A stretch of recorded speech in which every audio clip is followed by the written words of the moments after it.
अस्सलाम वालेकुम friends, welcome to learn with Mariam. उम्मीद करती हूँ आपको मेरी टॉपिक समझ आते होंगे और आपको मेरे टॉपिक से बहुत ज़्यादा फ़ायदा भी होता होगा। अगर आप मेरे चैनल पर पहली बार आए हैं तो प्लीज़ मेरे चैनल को सब्सक्राइब कर लीजिए और बेल आइकन का बटन ज़रूर प्रेस कीजिए ताकि आपको मेरी आने वाली वीडियोज़ मिल सकें।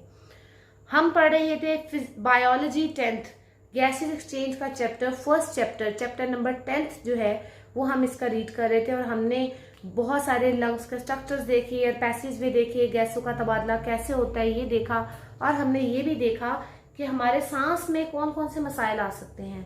तो हमने उसमें बहुत सारी जानलेवा बीमारियों के बारे में पढ़ा, हमने ब्रोंकाइटिस को देखा, हमने एम्फिसीमा के बारे में पढ़ा।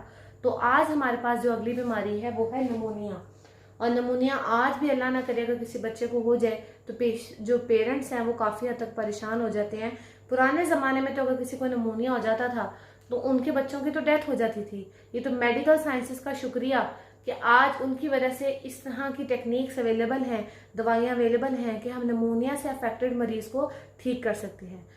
चलिए आज का टॉपिक स्टार्ट करते हैं कि निमोनिया क्या है, इसकी वजह क्या है, कैसे फैलता है, इसकी अलामात क्या है और हम इसे कैसे ठीक कर सकते हैं। तो सबसे पहले हमारे पास आती है इसकी डेफिनेशन। तो आपके पास ये बेसिकली लंग्स का इन्फेक्शन है, फेफड़ों का इन्फेक्शन है।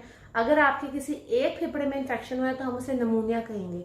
लेकिन अक्सर आपने सुना होगा बच्चों में कि इसको डबल निमोनिया हो गया। डबल निमोनिया का मतलब है कि दोनों ही लंग्स इन्फेक्टेड हो गए हैं, दोनों ही लंग्स जो खराब हो गए हैं।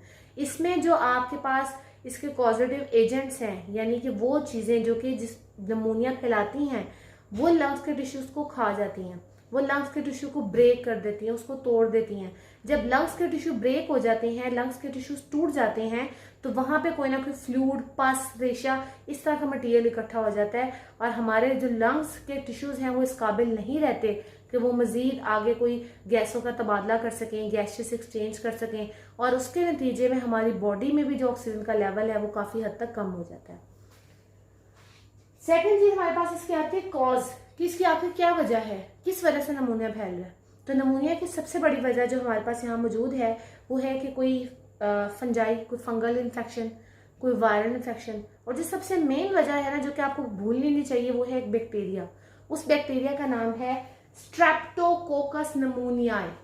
स्ट्रेप्टोकोकस निमोनियाई ये वो जानलेवा बैक्टीरियम है जिससे निमोनिया बहुत ज्यादा फैलता है। इसको शॉर्ट वर्ड में हम एस निमोनियाई भी कहते हैं।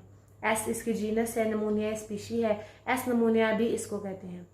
थर्ड आपके पास आता है इसके सिम्टम, इसकी अलामात क्या हैं।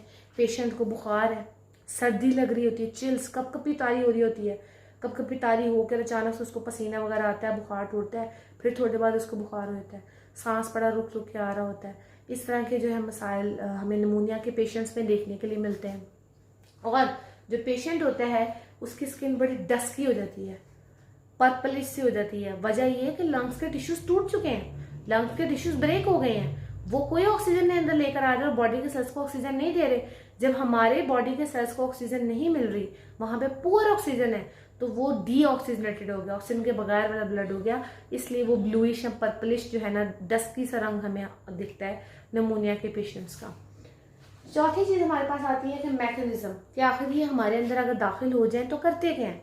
ये हमारे अंदर दाखिल होते हैं हमारे फेफड़ों में ये, और वहां पे सेटल करते हैं, रहते हैं और रहते हुए अपनी तादाद को बढ़ाते हैं, 1 से 2, 2 से 4 और ज्यादा सारी तादाद में बढ़ाकर जिस जगह को खराब किया है, जिस जगह को खाया है, डिस्ट्रॉय किया है, जहां पे पस क्रिएट की है, वहां से फैलते हैं दूसरे टिश्यूज में भी और दूसरे ऑर्गन्स तक में भी फैल सकते हैं और काफी ज्यादा मसला खराब करते हैं।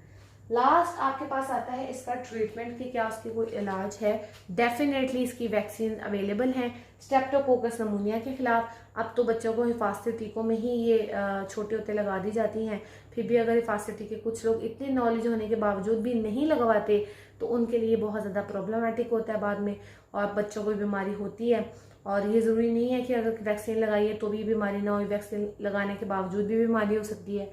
वजह यह है कि पॉजिटिव एजेंट जिससे निमोनिया फैला है वो कोई एक नहीं है, बहुत सारी और वजूहत हैं। इसके अलावा फिर भी अगर किसी बंदे को निमोनिया हो जाता है तो हम उसको एंटीबायोटिक्स देते हैं ताकि वो निमोनिया से निजात पा सके। उम्मीद करती हूँ आपको आज की वीडियो अच्छी लगी होगी, आपको समझ आ गया होगा। अगर किसी किस्म का कोई मसला हो तो आप मुझे कमेंट सेक्शन में मेंशन कर सकते हैं। वीडियो को लाइक जरूर कीजिएगा। इंशाल्लाह अगली वीडियो में मुलाकात होगी। Thank you.